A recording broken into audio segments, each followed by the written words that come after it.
Captain America, one of his central conflicts is, I want to believe in authority because I was raised to believe in authority, but now I realize that authority are human beings that aren't, necessarily motivated as they should be. Happy 4th of July, everyone, and welcome to Good is in the Details. I'm your host, Gwendolyn Dalsky, and our episode on the morality of Batman got a lot of shares, a lot of clicks. Thank you so much for that. But of course, we had to have Professor Mark D. White back. This time he's talking about Captain America. Kind of perfect for 4th of July holiday.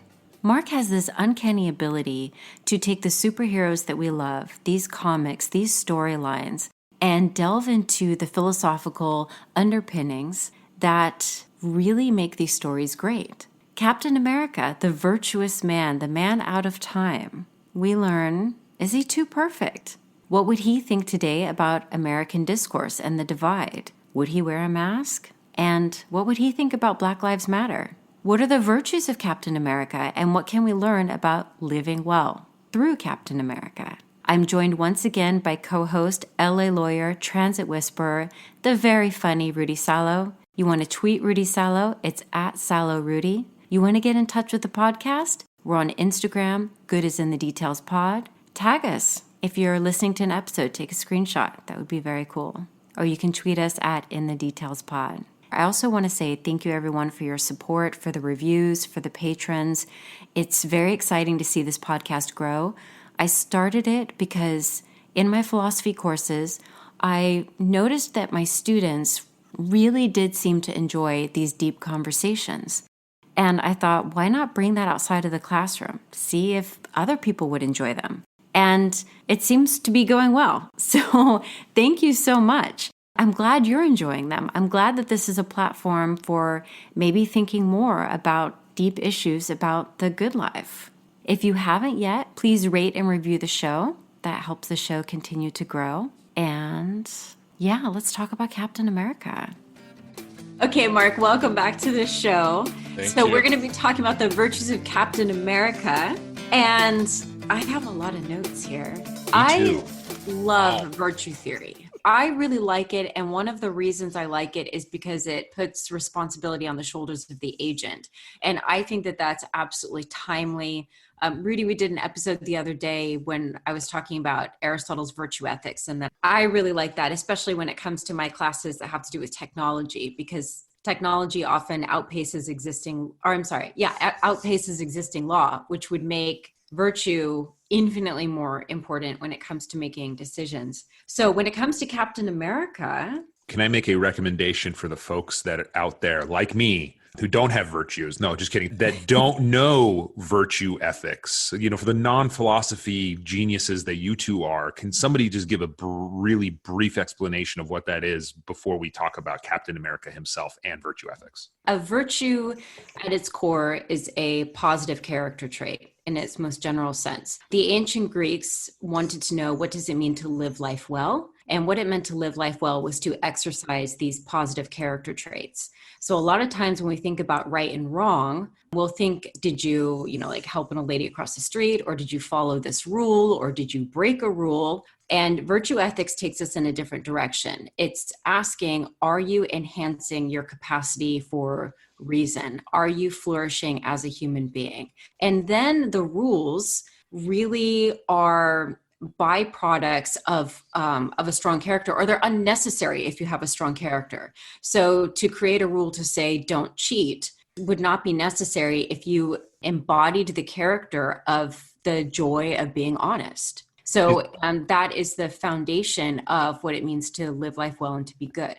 Is it possible that I did not know that because I have no positive character traits? Is it just a possibility? I'm just asking if it's a possibility. Someone had to tell you, Rudy. Yeah, you had to find out please, eventually. I want to hear it from the professors. So thank you. Rudy, wit is a virtue.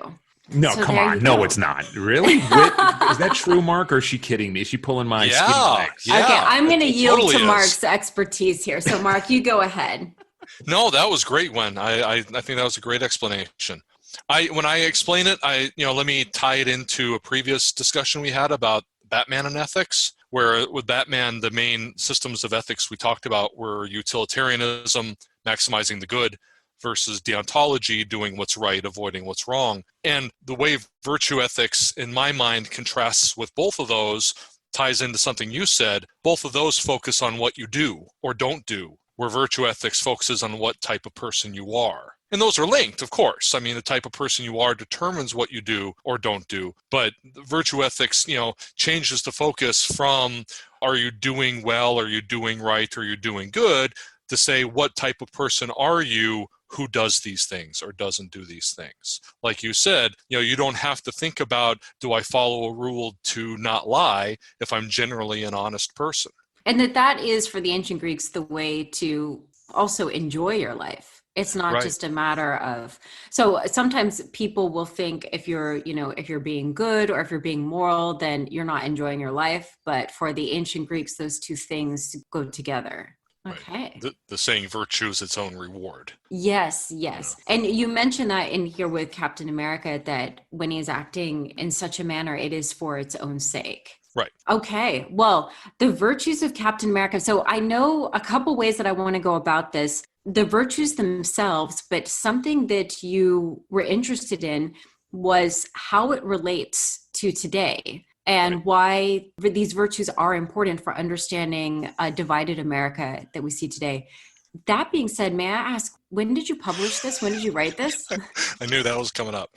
The book was published in 2014 to coincide with the release of the second Captain America movie, The Winter Soldier. Okay. All right. And I realized it sounds sort of optimistic and naive in 2020. I probably would not have written it the same way today. Okay, we're going to have to get into that. Yeah, we're going to have to get into that for unfortunately. sure. I mean, I'm sure we will through our questioning, but I can't wait to hear what your answer to that point is going to be. So, Mark, let's start with what are the virtues of Captain America? Let me just start by saying when I do any of these books and I kind of look at a superhero or a superhero team or character and try to excavate sort of their overall moral approach.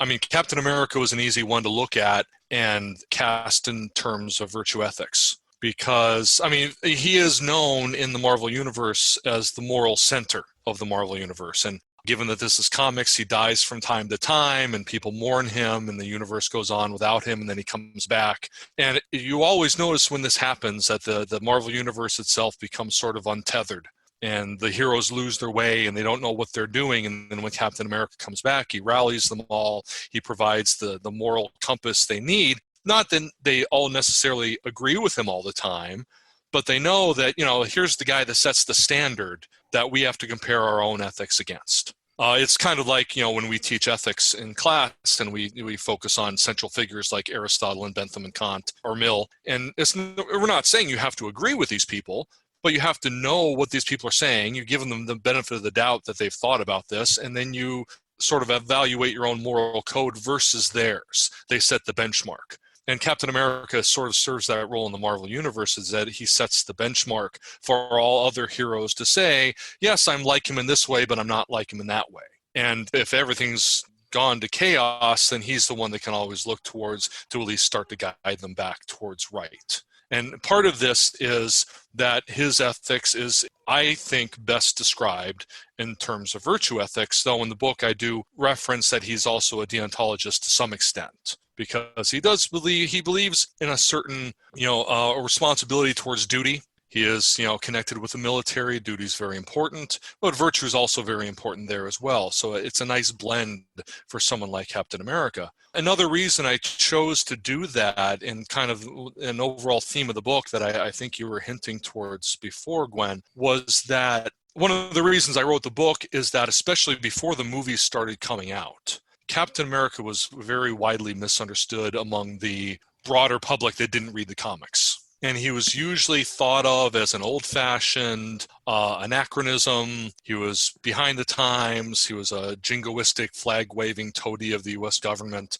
And he was just a gosh golly, simplistic ethics. And this was so pervasive. And that people have said that the public understands Captain America much better now, and I think that's down to Chris Evans' magnificent portrayal in the movies, where he brought my Captain America, my Steve Rogers to life, as well as the writers and directors. But like I said, before those movies started appearing, people had a very simplistic view of Captain America, especially in terms of saying he has old-fashioned ethics that don't apply to the modern day. And so part of the reason I wrote the book was to say that no, they're not old-fashioned ethics.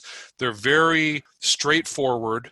Virtue ethics is an approach that is it's firm and flexible at the same time. It's firm because it hammers these core qualities of courage and honesty and honor, but they're general enough that they're adaptable to changing circumstances. Like your point, Gwen, about technology racing ahead of human convention, and we need something simple to fall back on to apply to it. I always mention this to my students when we do law-related classes, that copyright law is like this. Does the ease of making digital copies now, does it demand a change in copyright law, or do the basic principles and ideas of copyright law still apply to it? They just need application in a new context. And so that's the argument I try to make with Captain America's virtues. It says, the idea that he believes in courage and honor and honesty don't make him old-fashioned. That makes him solid, but still general enough that it can be adapted to modern circumstances. Okay, so honesty never goes out of style. It's just you have new circumstances, new situations where you may have to reevaluate what exactly being honest means. Like Aristotle says, I can't remember the quote exactly, but when you're implementing these virtues, when you're putting these virtues into action, like deciding when to be honest, let's say you have to break some bad news to your best friend. You just found out that another one of your friends just passed. And so you have to tell one of your surviving best friends. But your best friend is going through some stuff. Maybe one of his relatives is sick. Maybe he just lost his job.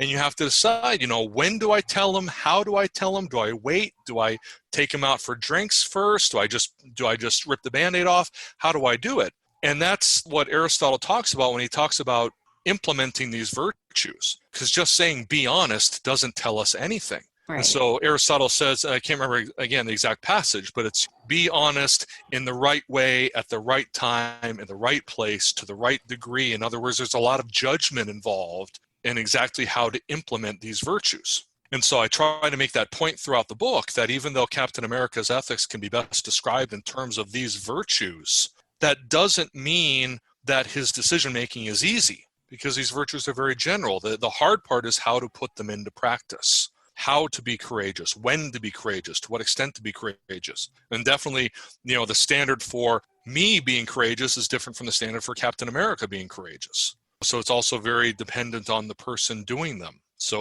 relative to ability and circumstance is what right. I would teach. Like, I would have the capacity to be courageous, but it would look very different from somebody the size of like Dwayne Johnson. Right. Hey, Mark, just to touch upon something that you brought up in that explanation. Number one, I agree with you in that people did have this, man from the past frozen, and then, brought in the past being World War II, when America was filled with strong, brave men, and things were, we really needed somebody like a Captain America back then, and he brought into more modern times and people thinking of him in that past way. And I think your book does an excellent job of explaining the virtues of Captain America and why he's not old-fashioned. You brought up a word, and it's a word that I am obsessed with. And I remember learning the word in the 7th grade, and that's jingoism and being jingoistic. And for some reason, that word has always stuck with me. Like, of all the big words that I learned when I was a child, that seemed to be the one that stayed with me. And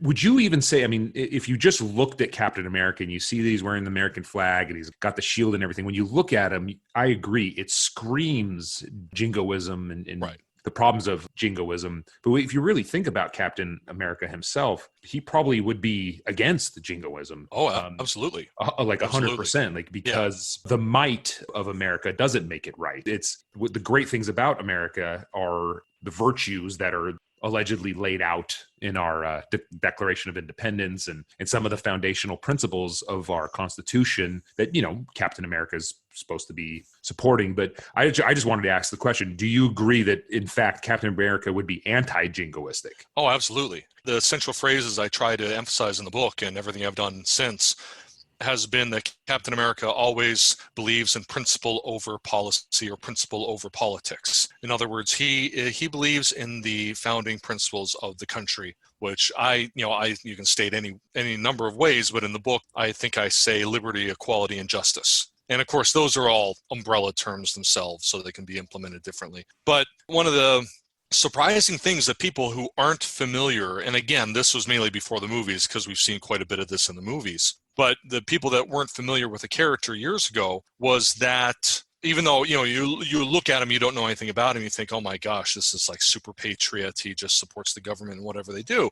And once you read the comics, you see that there are numerous very weighty episodes in the comics where Captain America resists the government, stands up to the government, because as he says, the government, part of his role is to defend America, to defend the American people, to defend the American dream. And sometimes that has to be against the American government when the people in government are not living up to the principles they're sworn to uphold. So he holds our government leaders to the same standards that he holds himself and anyone else. And that plays out, and you wrote about this in the book, and that plays out with the Superhuman Registration Act that's passed by Congress.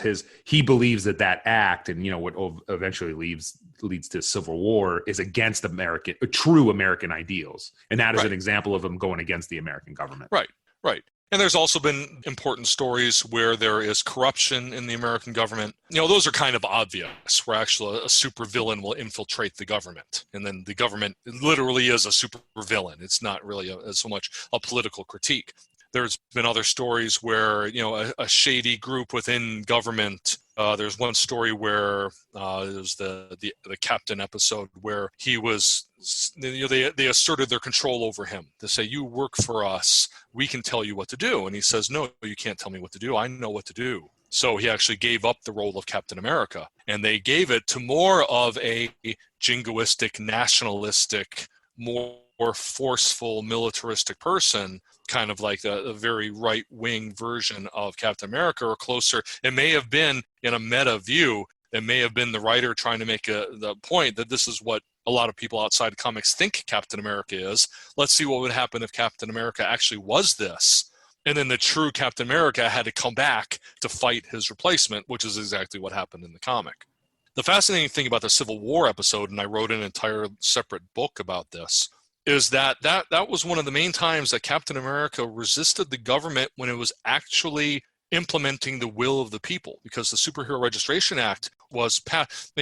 This story was really a huge analog for post 9/11 and the passage of the Patriot Act. So just as the Patriot Act was passed very hurriedly after the tremendous tragedy of 9/11, and of course, accusations have been made that some of it was passed a little too quickly, a little too opportunistically. This was the same way Captain America regards the Superhuman Registration Act, because it was passed after a horrible tragedy created by some young superheroes that resulted in the death of dozens of school children in Connecticut.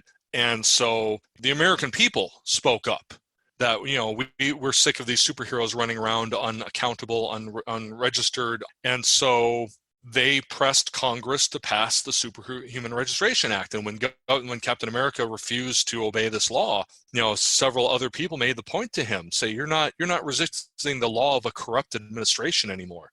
You're resisting a law passed democratically by the Congress in response to citizen outrage.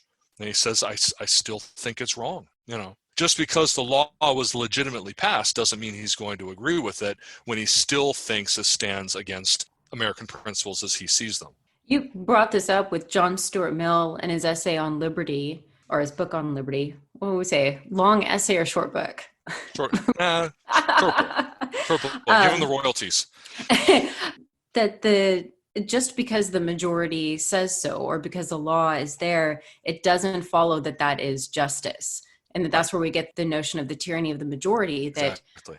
It made me think of a couple of contemporary issues where the Supreme Court ruled against majority the way people had voted. And people were outraged by saying, look, the will of the people is clear. This is how people voted. But actually, it doesn't follow. What if Mill asks in On Liberty, what if the majority of people are going according to custom as opposed to reason? What is rational? And that's an interesting point that you bring up. where I guess Captain America is in that boat. Right, exactly. Because I mean that's basically the role of most of the protections in the Bill of Rights, is to protect individual rights and interests against eventual democratic will. So let's, a very contemporary example, let's say a certain category of speech is regarded as dangerous.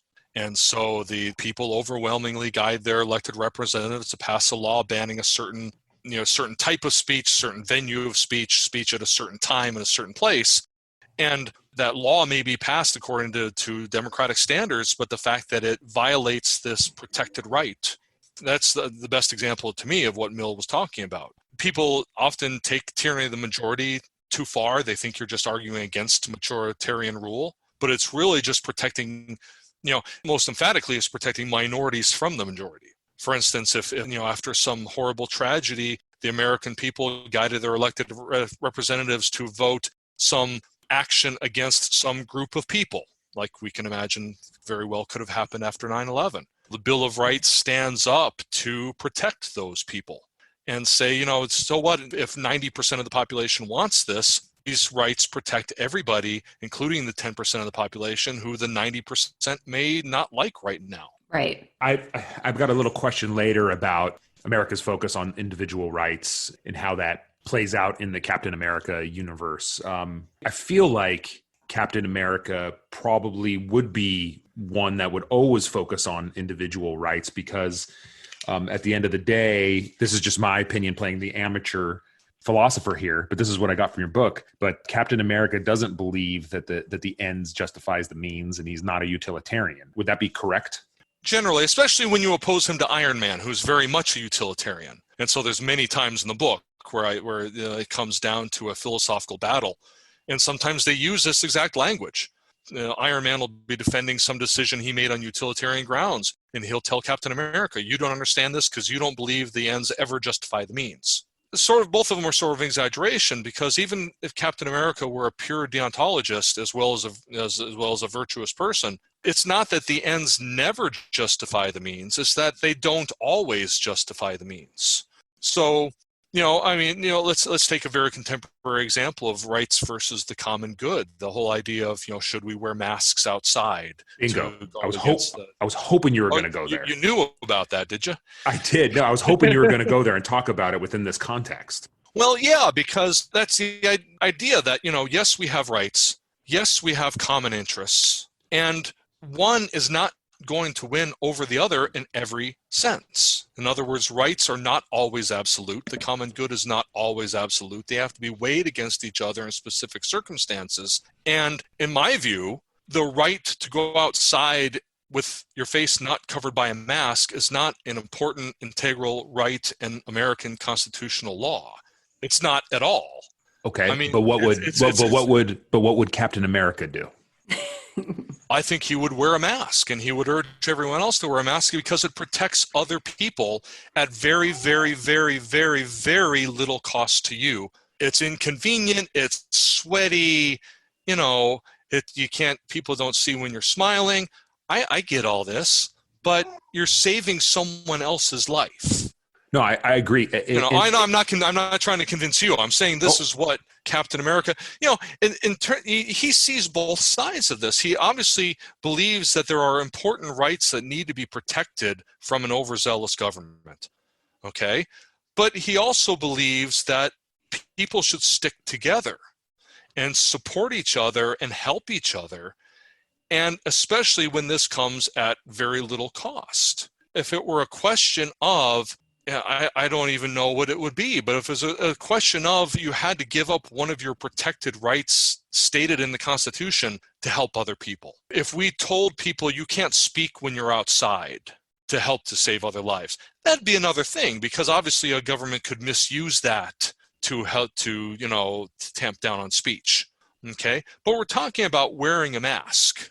Just like you wear your shirt and shoes when you go into a store, you take off your shoes when you get on a plane. All these things we accept, because we understand they make sense, even if we don't think taking your shoes off before you get on an airplane makes sense. We all do it. And that's really the contrast between all the restrictions we do accept in the interest of our common good, But this one is so polarized, I think, because it's loaded up with all the politics and whether you're for the president or against the president.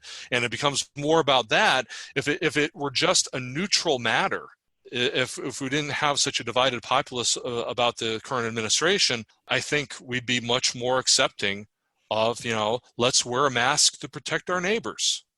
100%. And you're talking to the guy, if you've listened to any of the episodes, you're talking to the crazy person here. I wear 3 masks when I get outside. I put a filter. And that was before coronavirus. Yeah, that was before coronavirus. I wear a bandana over it. And, hearing that Captain America would support mask wearing, I might go out and get a Captain America laden mask. So Please do. I will. On this point, in the COVID-19 pandemic, do we need a Captain America type figure today to be standing up and just making the same argument that you did? Whatever rights that you think you have, think of the greater good, think of the greater people, and just wear the damn mask when you go outside. Is that what we need today? I think so. I mean, I think the closest we have, and even he's politicized, is Dr. Fauci.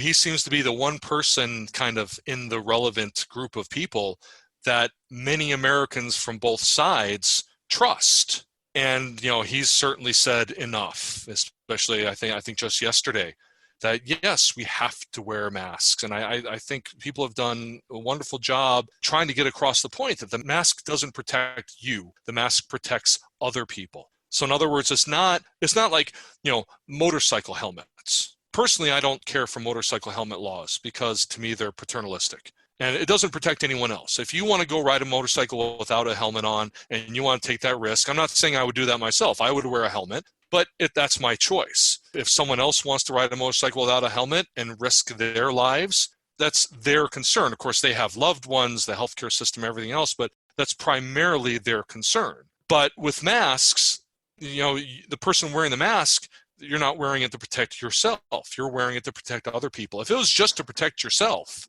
then I would agree it should be a personal choice. Okay, but it's like vaccinations. You're doing it to protect other people. And in that case, you do have an obligation to wear one even if you don't want to. So you think as well, Captain America would also get vaccinated? Oh, absolutely. Great. See, I got to admit, but as in preparation for this podcast, I read a good portion of your book. I might have watched a couple of the movies. I'm glad to hear there's a good portion. No, it was a very good portion of it. And I have fallen as a child. As a child, I loved the Captain America comic books, and I loved the storyline, and because I had this hatred of the Red Skull, because I knew the Red Skull was this racist bastard that just embodies racism and all of its terribleness, and that Captain America was diametrically opposed to that. I always loved that. But for some reason, over time, the image, and maybe this was post 9/11 and flag waving and jingoism. Maybe the flag kind of swayed me another way and convinced me that Captain America, that's kind of ridiculous. That guy doesn't have any real flaws. There's no way he's even a human being. But your book and your explanations of him have helped make me fall back in love with the guy. Oh, cool. And dare I say, Batman was my number one favorite. And I know in your book you said that if there's a corollary in the Marvel universe versus the DC universe, there's Batman and there's Captain America, and when they did the crossover, those two kind of work together. I dare say Captain America is on level now with Batman, and so you've resurrected my love for Captain America. Oh, wow. Through this. I just wanted to say that. Oh, thank you. That's great to hear. Rudy, you touched on something that I have here, that Captain America is a role model, that ultimately is role model. But one of the things, Mark, that I thought was interesting you wrote about, and I was hoping you could expand, was that our characters usually have some sort of a flaw, except Captain America doesn't really have flaws. And can you be too perfect and still be a role model? And you kind of asked that question, well, why not? Why do we assume that you have to be flawed? So could you expand on that? I can kind of see both sides of that, because, part of what you want to see in a role model is someone who overcame adversity, who overcame flaws, who recognized what could be better within themselves and improved it. And, Captain America, that's hard to find. In the book, I explained how when Stan Lee and Jack Kirby and Steve Ditko and the rest developed the modern Marvel universe in the early 60s, every hero had a flaw or a shortcoming. Tony Stark was vain, and Hank Pym was neurotic, and Peter Parker had low self-esteem, etc. And when they decided to bring Captain America back from the Golden Age in Avengers #4, they were faced, at least this is how I interpret it, they were faced with bringing back someone that was invented to be the ideal person, the ideal man. And so how do they make him a modern Marvel character while still leaving him Captain America? And I think they did this in two ways. By introducing complexity, because in the 1940s, he wasn't really much of a character at all. He was very much the patriotic symbol, the rallying cry during World War II to boost patriotism. He was jingoistic in a mild sense. He really wasn't much of a character. He was a very simplistic superhero, like all of them in the Golden Age, and a lot of them, now. But when they brought him into the modern Marvel universe in the 60s, when all the characters were more complex, they had to give him some more depth. And they did this, in my opinion, in two ways. One, they had him mourn the loss of Bucky, his sidekick from World War II, who at the time he thought was gone because they didn't bring him back till like 2005. And then the fact that he was thrown out of his time. He was a man out of time, is the phrase. And Rudy mentioned this before. And the fact that he had these two hang-ups, they weren't flaws in a sense, but they were hang-ups, they were issues that he struggled with for decades. How do I get over the fact that I let my partner die? Even though it wasn't his fault, he has this outsized sense of responsibility, which is definitely not virtuous. He takes on too much, more than he can reasonably take on. But he still feels responsible for the fact that, listen, I'm Captain America. I'm the perfect man. I should have been able to save him. Why couldn't I? And then the fact that he's just thrown decades out of his time. And the way Marvel does it now is, even though time moves forward in the Marvel universe, it's generally understood that all these characters have existed for about 10 years. So whatever year it is now, Captain America came out of the ice 10 years ago. So, every time they kind of retell his origin and update the time when he came out of the ice, he missed more stuff. It's not 1962 anymore or 1963. It's 1990s, 2000s, etc. So by giving him this complexity, it's not so much they gave him flaws, but they gave him complexes to have to deal with, anxieties to have to deal with and have to combat. But another point I try to make in the book is, even if he doesn't have any flaws, even if he is a perfect person, he can still be a role model, even if you want a role model to have flaws. If you don't want a role model to have flaws, that's fine. But because we see him struggle with the complexities of making moral decisions, complicated, decisions and moral dilemmas. And again, that gets back to what we said before about virtues being just very basic templates for how you actually act in particular situations. Yes, you want to be courageous, you want to be honest, you want to be honorable, you want to exhibit leadership, you want to exhibit good judgment, but that doesn't tell you exactly what to do in a certain situation.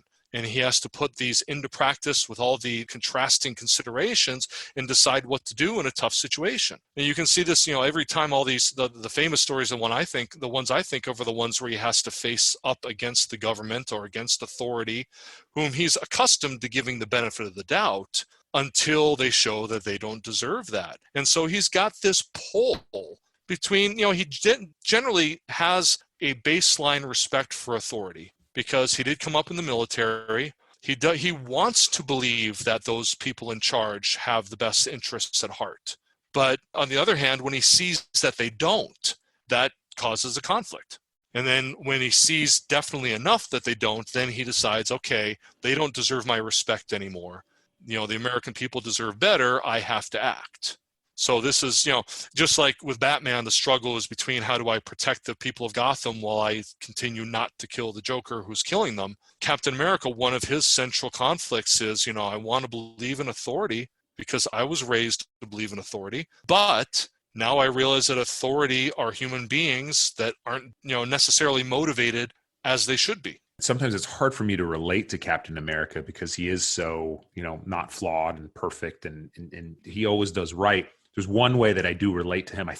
Mark, correct me if I'm wrong, because he is a man, out of time, and he was decades later frozen from ice and he missed a couple of decades. Is my obsession and reminiscence of how great the 1980s were and how much I want to go back to them, does that make me like Captain America at all? Or am I way off base? Did you have a question, Gwen?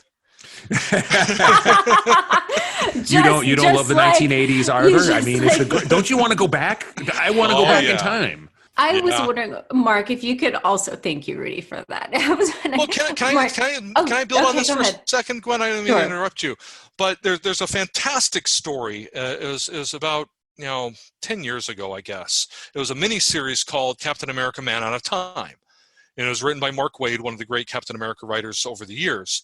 And it was one of these updated origins where he came out of the ice like in the mid 90s. So he had a lot more stuff to catch up with than he did when he came out in the 60s. And one of my, I have several famous scenes that I can see the page in my head as I think about it. But one is Tony Stark takes him to a museum, museum of recent history, thinking he'll catch him up on the stuff he missed. And he sees, especially the pictures and the histories from the civil rights movements of the 60s. And Tony Stark shows him Martin Luther King Jr.'s "I Have a Dream" speech, and he's just mesmerized. His eyes are like saucers. He's just watching. He's looking up at the screen, the glow of the screen in his face, and he's almost crying.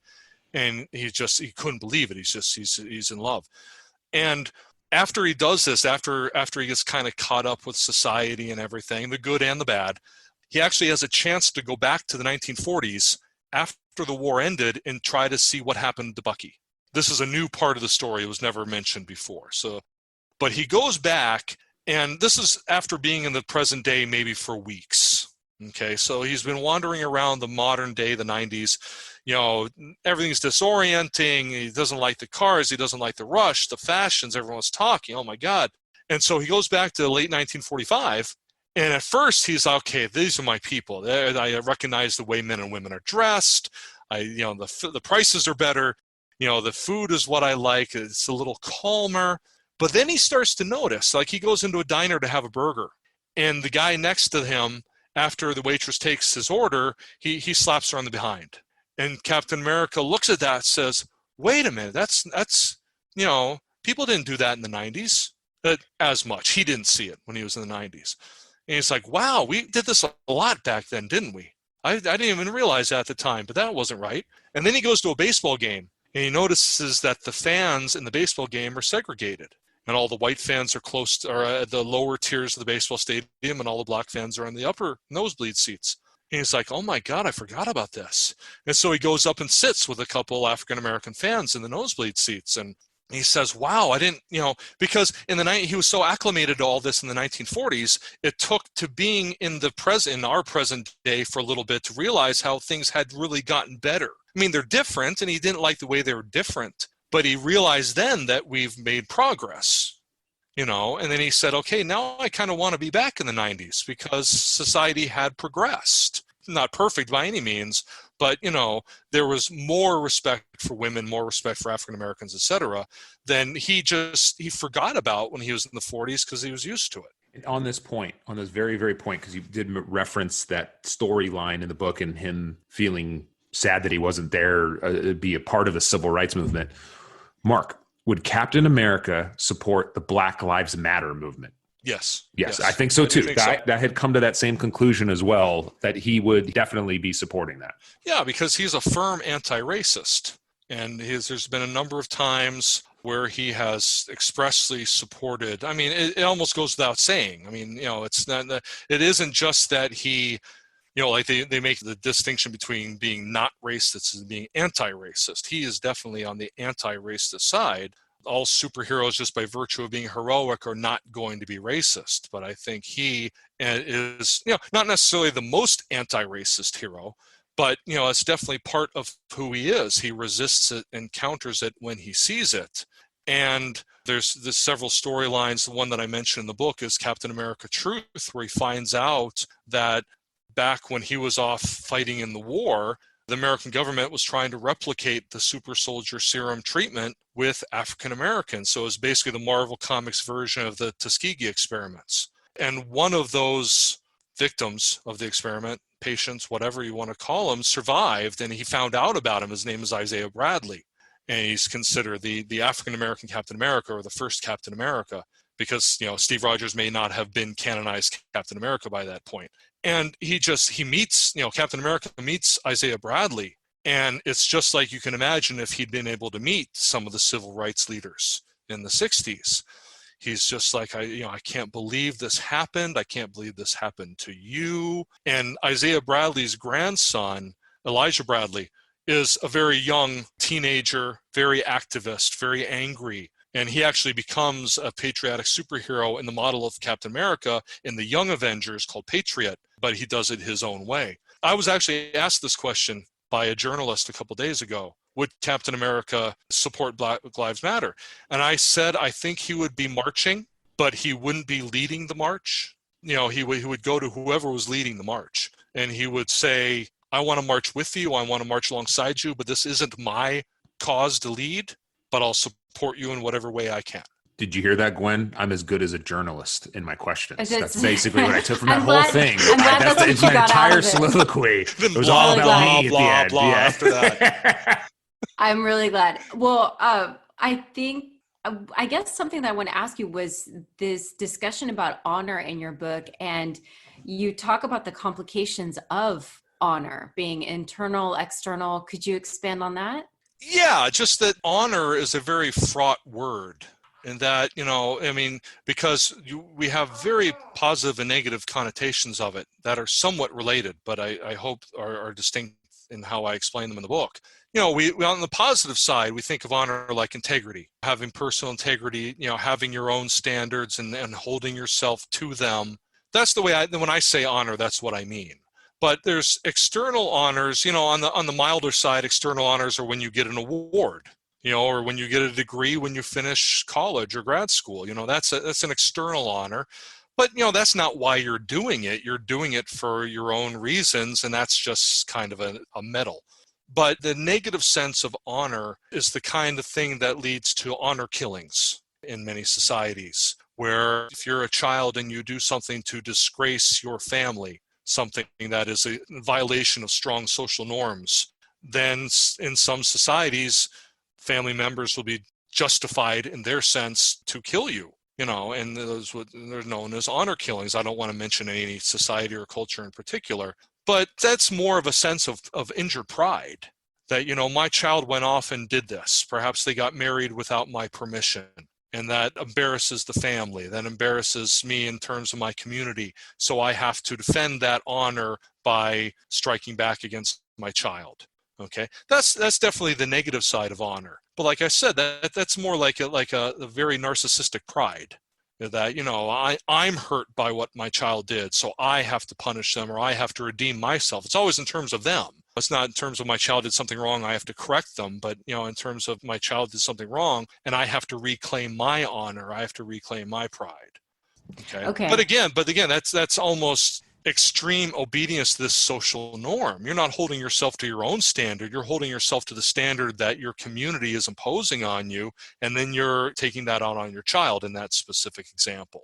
Where I'm saying that the positive side of honor is like a hero, be it Captain America or Rudy Salo, would say, Yes, I love that. Thank you very much. Thank you. That was good. But the guys like you say, I'm going to hold myself to these standards of courage and honesty and good looks, and hold myself to that and make sure that I fulfill those. And Mark, it's not, keep going. There's going to be other people. There's going to be a third episode with you. There is. In fact, I'm just going to have him talk all day.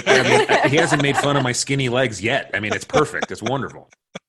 But you see what I'm saying. The best sense of honor is when you establish standards for yourself and then you hold yourself to them, because that's who you want to be. Not to impress anybody, not to blindly adhere to someone else's standards, but just maintaining your own personal integrity. And these, when you were talking about when you write about a divided America, but we agree on some ideals, and we have the justice, equality, and liberty, which I think we mentioned at the beginning. Right. Your discussion of justice reminded me of a classic problem in Euthyphro, so the Socratic dialogue where Socrates meets this young lawyer, Euthyphro, who is about to put his own father on trial.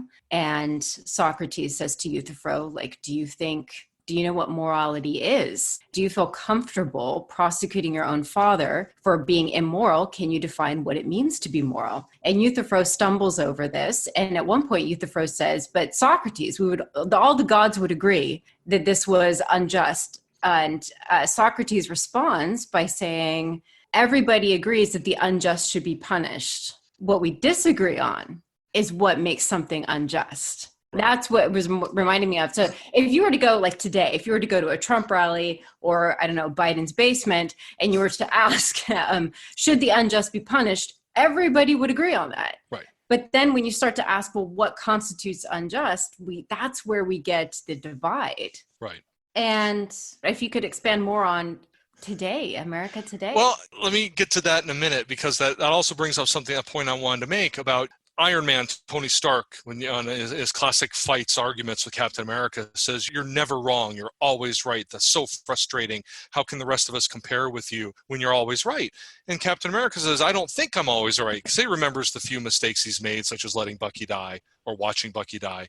And the point is, that's part of what makes Captain America's morals seem simplistic, is he seems, right and wrong are so simple for him. And it's not. Because again, he's going from these very general virtues, these very general ideas of what justice and right and wrong are. But to put those into action, he has to use his judgment and take into account the circumstances, etc., which is very hard in difficult moral situations, very hard to tell what is right and what is wrong. What makes it look simple for Captain America is once he has identified the right thing to do, he does it.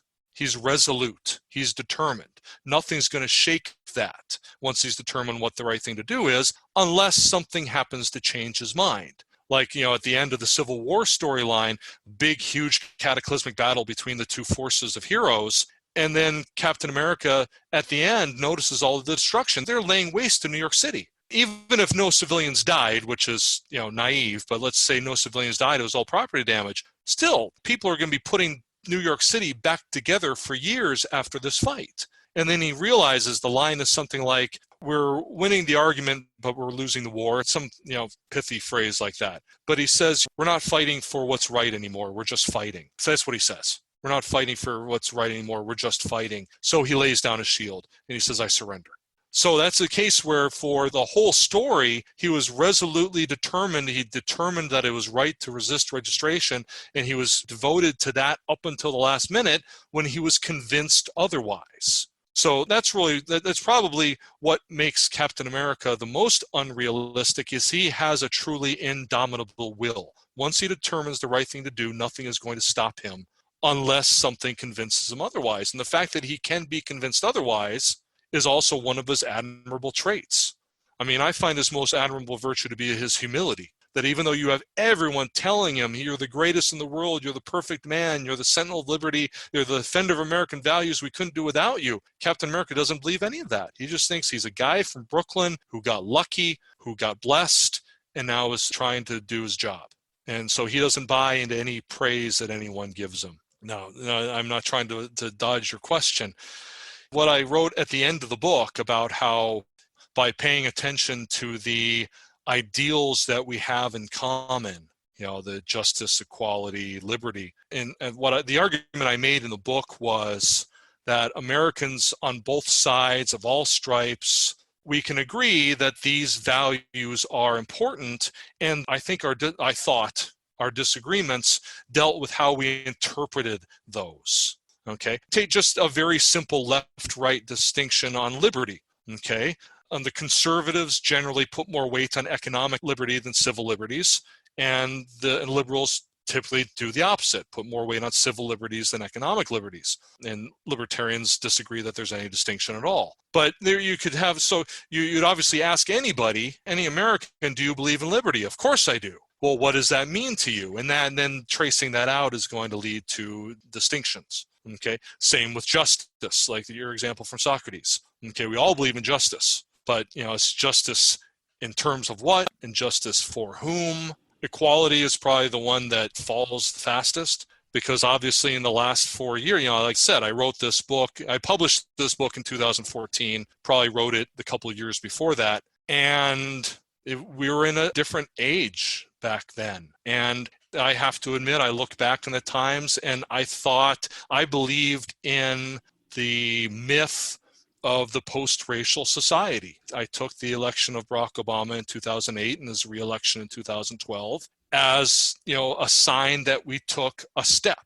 Not everyone voted for him, not everyone agreed with his policies, but the fact that we elected an African-American man as president in relative peace. I thought we crossed a line, and I didn't think that it meant racism was gone. Okay. For 8 years, besides, certain extreme conservative voices constantly hammering on irrelevant topics, it seemed that we'd come to accept this. And I bought into the post-racial thing.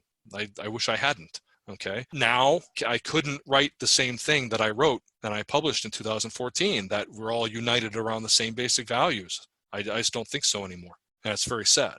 Now, obviously, as demonstrated by all the racial tensions, not just over the last month, but over the last 4 years. And not only racial tensions, but all the sexism and all the homophobia and transphobia and anti-Semitism and everything that has become more apparent. I'm not saying developed in the last 4 years, but just that it became more brazen. You hit the nail on the head in the fact on a lot of things there. That was great. I mean, I totally feel you 100%. What you hit the nail on the head is that it was always there. It's just what has really changed from 2008 to 2016 to 2020, and that is the platforms. Look at the expansion of the personal platforms that have occurred during that time. The explosion of Facebook, the explosion of Twitter, the explosion of anybody and everybody being able to put a video anywhere, the explosion of YouTube.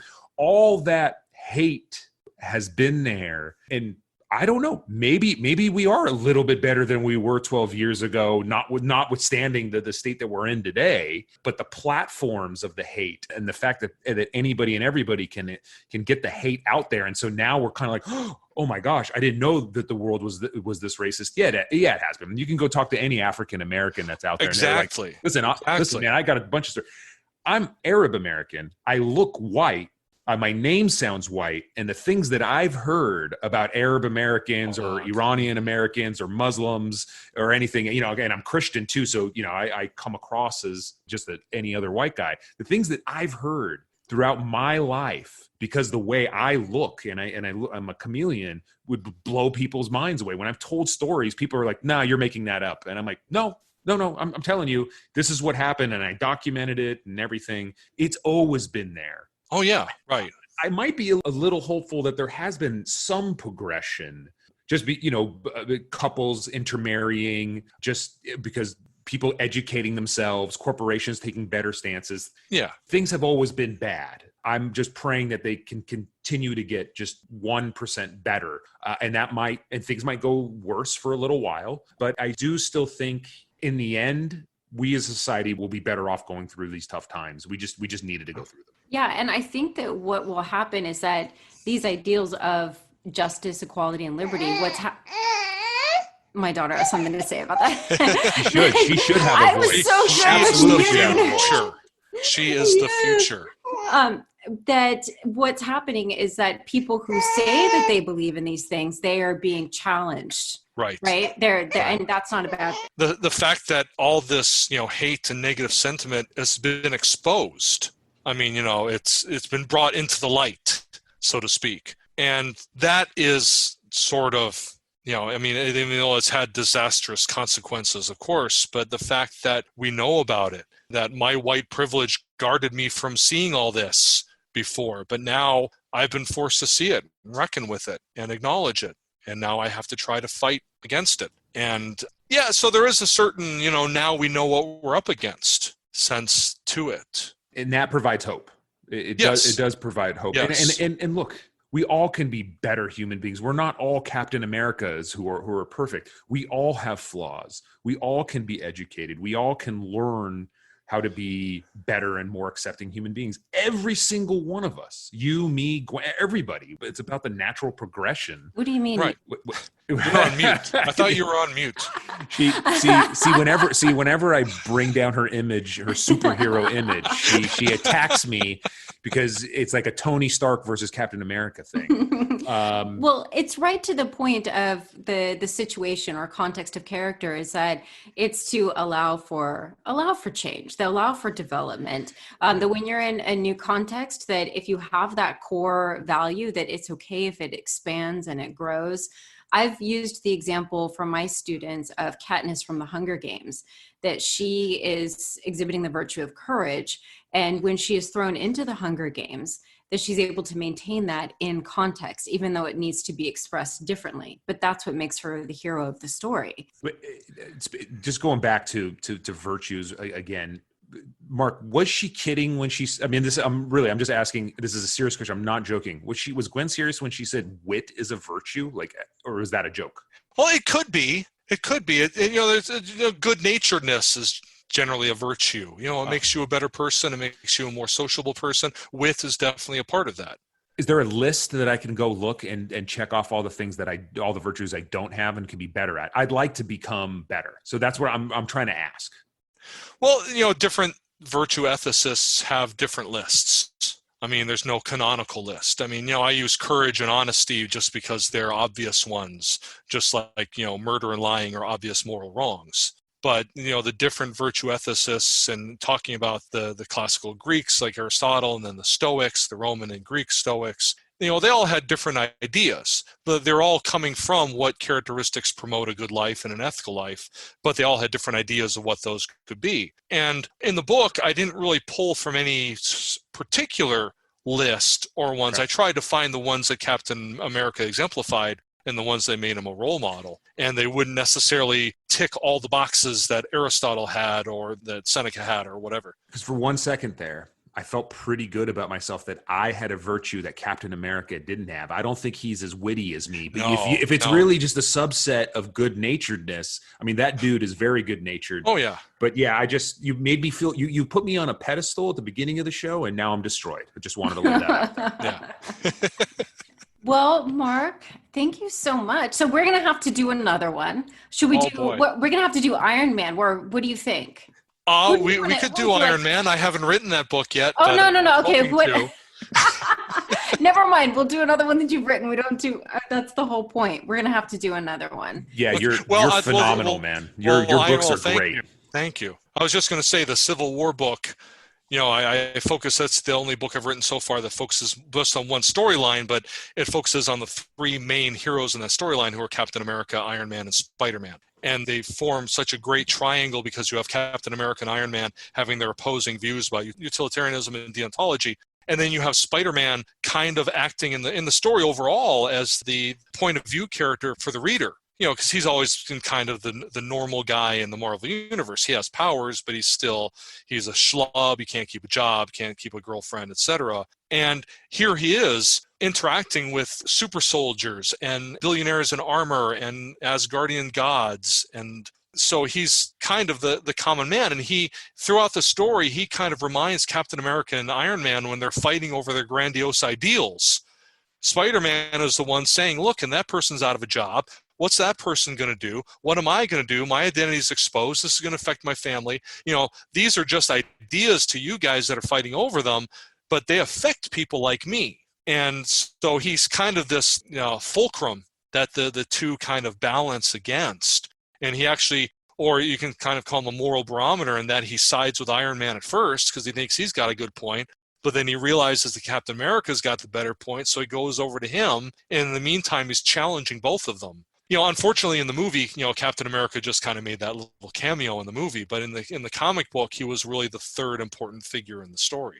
Thank you so much, Mark. You're great. Oh, you guys are great. I appreciate it. You really are. I really enjoy your books and how you juxtapose the comic book storylines with teachings in philosophy. I'm trying to become a more educated person. I'm trying to become a more virtuous person. I'm trying to implement philosophy into my life, and your books are the best way for me to do so. So I want to thank you so much. And I know how hard that was for you to write one book, let alone all the books that you've written. And so I want to say thank you for taking that time for doing so, because they're great.